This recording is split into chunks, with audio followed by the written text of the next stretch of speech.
食聲成功。不過大家千祈唔好認為你抽到成功就萬事大吉。成功有時候佢只係指啲細嘅方面，成功只係指細嘅方面。我睇下我哋抽到正面，好有光芒，中心點好有光芒。一個橙色代表一個熱情，橙色代表一個熱情。尖端代表一個武器，或者係一個遇到嘅一個阻滯。射手座嘅朋友喺未來嘅2個月，你哋表面見得到已經達成目標，但係實際上巨大嘅威脅係隱藏住。再囉嗦下一個主題，睇到個主題。射手座嘅朋友喺未來2個月，你哋表面上係完成咗你哋想要達成嘅目標，但係比較嚴重嘅威脅係隱藏於黑暗、灰暗之中。慢慢分析下，喺未來2個月，你達到嘅目標係模糊嘅，係唔清晰嘅。而且講，如果你同你嘅伴侶，你同你嘅伴侶一個心目中嘅理想嘅相處方式，喺未來2個月係通過某啲方式達成咗你想要嘅狀態。喺中間你會做咗某啲嘢而達成咗呢種狀態，但係你做咗嘅嘢會有啲手尾留低，你已經做咗嘅嘢會有啲手尾留低，呢種手尾係一個潛在嘅威脅。希望做到啲嘢嘅朋友應該可以明白。我今日指出個好似好無厘頭嘅一個話語，再囉嗦個就係、你喺個過程做咗個某啲嘢，表面上係達到咗你想要嘅狀態，但係你做啲嘢嘅過程，可能係使咗啲拿詐手段啦、灰暗嘅一個方式，而令到喺未來留低咗某啲爆雷、某啲威脅嘅一個潛在嘅威脅，應該唔係好複雜啦。咁樣解答，仲有一個係呢種潛在嘅威脅同埋一個危險係好似比較嚴重，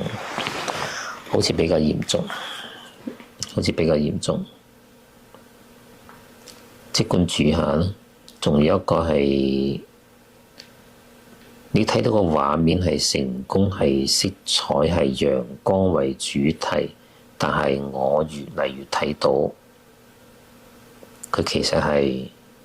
被黑暗包圍住。所謂嘅達成目標，所謂嘅激情係被黑暗之中包圍住。先講下唔係絕對，因為唔同嘅塔羅師嘅睇牌面係佢第一頭腦之中顯現出嚟，第一印象係每個人都唔同。所謂唔信就係一個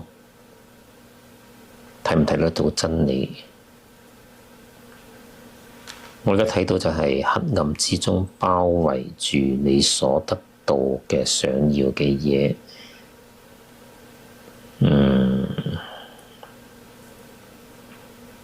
有啲咩情況下你係得到咗你想要嘅嘢，但係自動會製造出更大嘅危機，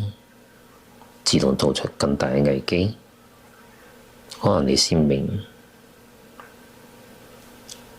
會唔會貶低你一個而唔係咁簡單。你貶低另一個嘅話，呢個唔會造成未來有可能嘅危機。你執死貓俾另外一個競爭對手，呢個有可能。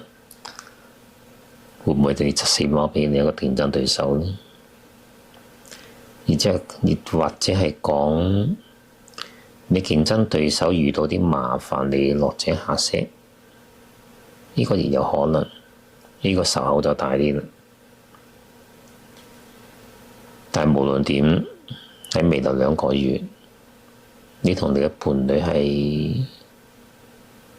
處於一個你想要嘅狀態之中，想要嘅狀態都係非常 OK 嘅狀態啦。頭腦中又諗出一個問題，我嘅頭腦中會唔會係你哋親密關係之中某啲肌膚接觸啊，某啲動作啊，你達到咗你想要嘅某一啲收穫，但係呢啲動作、呢啲肌膚接觸會俾你或者對方嘅身體有留下咗，可能會下一次再下一次會有啲受傷嘅危機，好似越諗越多嘢，都係冇諗，越諗越一個邪惡，連我自己都諗啊諗到邪惡，應該可以解答到，或者係解答到你嘅疑惑。畢竟你想採取啲咩手段，你遇到啲咩，你可以通過哪吒手段得到嘅嘢，你其實係已經心目中有翻咁嘅一個大概嘅人格嘅計劃，我相信係咁。